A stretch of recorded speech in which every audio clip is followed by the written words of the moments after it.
Day 12. 성령 안에서 기도함. 모든 그리스도인들은 누구나 예외 없이 전쟁에 개입되어 있습니다. 이 전쟁이란 원수 사탄을 대적하여 싸우는 영적 전쟁인데, 이 전쟁의 승패에 따라 그리스도인 각자의 영원한 운명이 좌우됩니다. 세상 역사를 통하여 살상무기가 동원되었던 국가 간의 수많은 전쟁들이 실제였었던 것처럼 이 영적 전쟁 역시 실제적 전쟁입니다.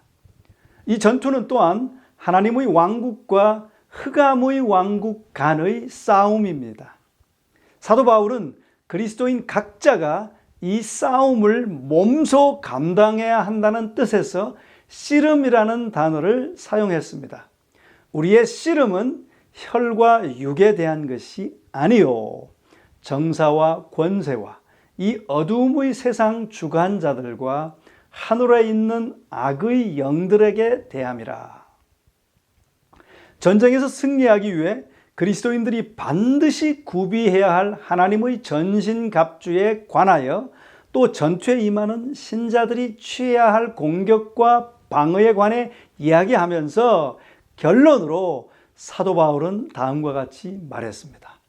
모든 기도와 간구로 하되 무시로 성령 안에서 기도하고 이를 위하여 깨어 구하기를 항상 힘쓰며 여러 성도를 위하여 구하고라고 기록합니다.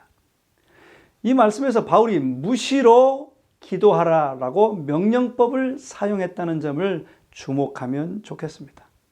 우리는 인내심으로 부단히 기도하며 승리하는 중보 기도자가 되어야 합니다. 그 다음에 바울은 성령 안에서라는 표현을 추가했습니다. 원수와의 전쟁에서 승리하기 위하여 성령 안에서 기도하는 것이 하나님의 전신갑주를 입는 것에 못지않게 중요하다는 뜻이 될 것입니다. 자, 그렇다면 성령 안에서 기도한다는 것이 무슨 뜻일까요? 아주 중요한 질문입니다. 쉽게 말해서 성령 안에서 드리는 기도란 성령의 요청에 응하여 드리는 기도라고 설명할 수 있습니다. 성령께서는 언제 어떤 주제로 우리가 기도할 것인가를 우리에게 알려주십니다. 우리의 기도의 삶은 전적으로 성령께 의뢰되어야 합니다. 성령 안에서 드리는 기도에는 성령의 능력이 반드시 수반될 것이기 때문에 이런 기도는 월등하게 능률적이고 놀라운 결과를 초래하게 될 것입니다.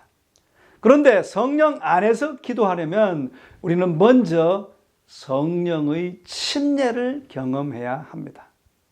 화이트 부인은 성령 안에서 기도하는 것에 대하여 다음과 같이 말했습니다. 모든 신실한 기도는 성령에 의해 구상된다.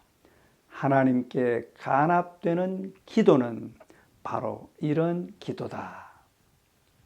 로마서 8장 26절의 말씀을 인용하면서 화이트 여사는 또다시 이렇게 기록했습니다. 우리는 그리스도의 이름으로 기도함과 동시에 성령의 감동하심에 따라 기도할 필요가 있다. 이것은 성령이 말할 수 없는 탄식으로 우리를 위하여 친히 간구하시느니라는 성경 말씀의 해석이다. 하나님께서는 이런 기도에 즐겨 응답하신다라고 기록합니다.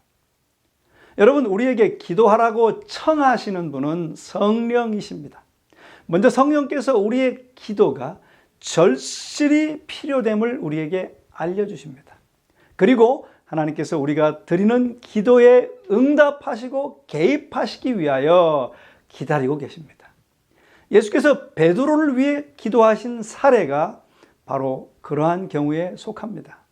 시몬아 시몬아 보라, 사단이 밀 까부르듯 하려고 너희를 청구하였으나 그러나 내가 너를 위하여 내 믿음이 떨어지지 않기를 기도하였노니 너는 돌이킨 후에 내 형제를 굳게 하라. 베드로를 넘어뜨리기 위한 사단의 괴계를 성령께서 그리스도께 계시로 보여주시고 베드로를 위해 기도해야 한다는 인상을 그리스도의 마음에 넣어주셨던 것입니다. 그 필요를 아시고 그리스도께서 베드로를 위하여 기도하기 시작하셨습니다. 성령께서 우리에게도 같은 방법으로 인상을 지워주십니다.